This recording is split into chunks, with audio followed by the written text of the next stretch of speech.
Step 1, wake up early, gonna rise with the sun. Step 2, get some good, some food in you. Step 3. Hello, hi, and happy Thanksgiving. I want to just, I'm bored, basically.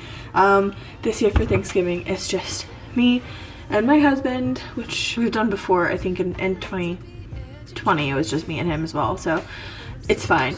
But we're in a new state, so it feels just a little bit different. And I'm getting ready to prepare my roasted carrots and asparagus. So I thought I would just vlog a little bit while I'm doing it. And yes, I know you can probably see the disaster of my kitchen behind me. And I don't really care because I'm a real person and my kitchen gets messy and I'm bad at doing dishes sometimes. So it is what it is. Let's get started. I have carrots and asparagus. And I need to cut the carrots and the asparagus and put them in different pans because otherwise the asparagus will taste like the carrots and then Rhett won't like them. So I will do that. See, this will show you how much of like a Susie homemaker I am not. The fact that I'm using my cake pans as pans for the asparagus and the carrots. Whatever works. Normally, I really love Thanksgiving because my mom makes really good cheesy potatoes and they're usually like my favorite thing ever. I love the potatoes, I love the vegetables, I love the pies. Ew, these are so slimy. Okay, no carrots. This was just a new bag. I literally bought it like 3 days ago. Just asparagus, which is a bummer because I found a really good roasted carrot recipe that I wanted to use. That kind of sucks. Oh well. I love like all of the potatoes and stuffing and stuff like that. However, I am currently, after talking with my doctor and a hormone specialist, I am currently on an elimination diet. And it is not what it sounds like it is. It's not like a 12-week thing to lose weight or anything like that. It actually is going to take 6 to 8 months, and possibly upwards of a year or 2 years, because I recently came off of hormonal birth control after 10 years and have post-birth control syndrome. And the nutrition or the hormone specialist looked at all of my blood work, determined that I most likely have PCOS induced by post-birth control syndrome, and my hormones are just all out of whack. My body is very inflamed and doesn't know how to regulate itself. And so that's why we're doing the elimination diet, because that will help me kind of figure out what foods my body does and doesn't like. And then after 8 months of eliminating certain things, I can reintegrate them and that my body will handle it better. That's the very short version of it. I'll do a whole entire video separately on just my experience of coming off of hormonal birth control, PCOS, my blood test results, a whole bunch of stuff like that. But because of that, I can't have potatoes. I can't have any nightshades right now. So I can't have potatoes, onions, peppers, blueberries. I think that's it for right now. And then also cutting out, peanuts and brown rice. So those are some of the things. I cut out the nightshades first for 2 weeks, and then the peanuts for 2 weeks, brown rice 2 weeks. And then in the next 2 weeks, I'll cut out gluten, and then 2 weeks after that, I'll cut out dairy, and then 2 weeks after that, I'll cut out eggs. So the end of the year is going to be very challenging, cutting out those things. But I feel pretty good about it. I definitely have a different mindset now. So I think that will help and that'll be nice because I'm not doing it for weight loss purposes. I'm doing it for strictly health purposes to help my body like regulate itself again and know what the F is going on. Anyway, long-winded spiel.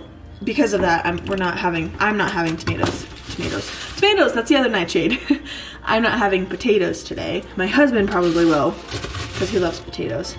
But it's okay. I got like a side, like a frozen side of like spinach ravioli, which I think will be a good side to have.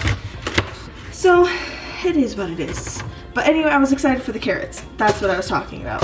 Sorry. But instead we shall have asparagus. Let's season these babies. One of the fun quirks about our house is we don't actually have a pantry.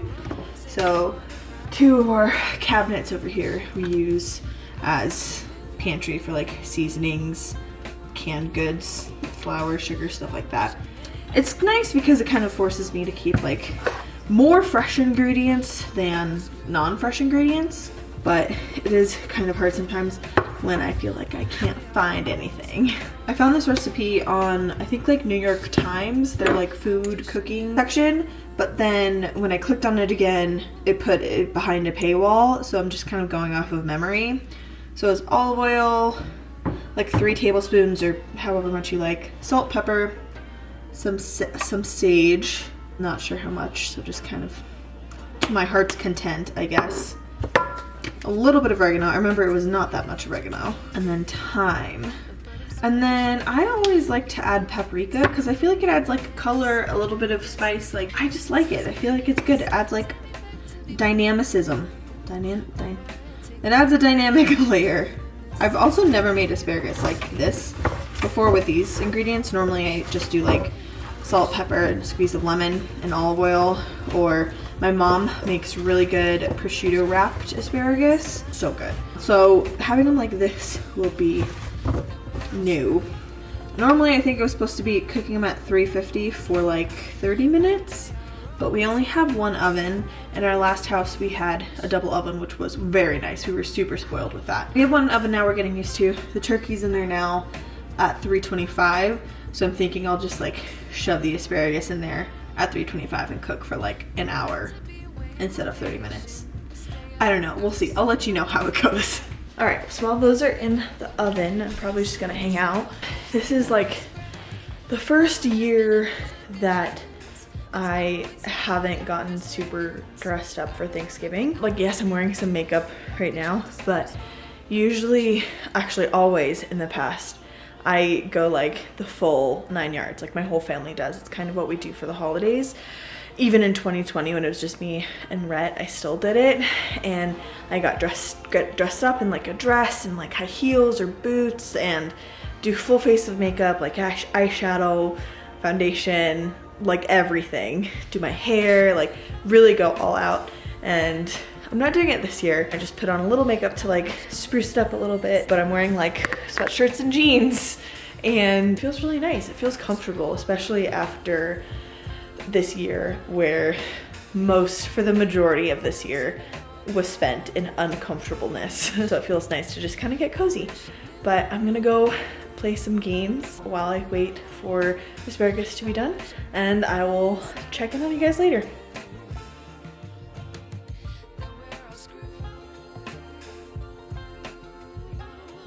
Step 3, you grow hard about what you want to be. Step 4, everybody just do your thing. Wake up, today's gonna be a good day.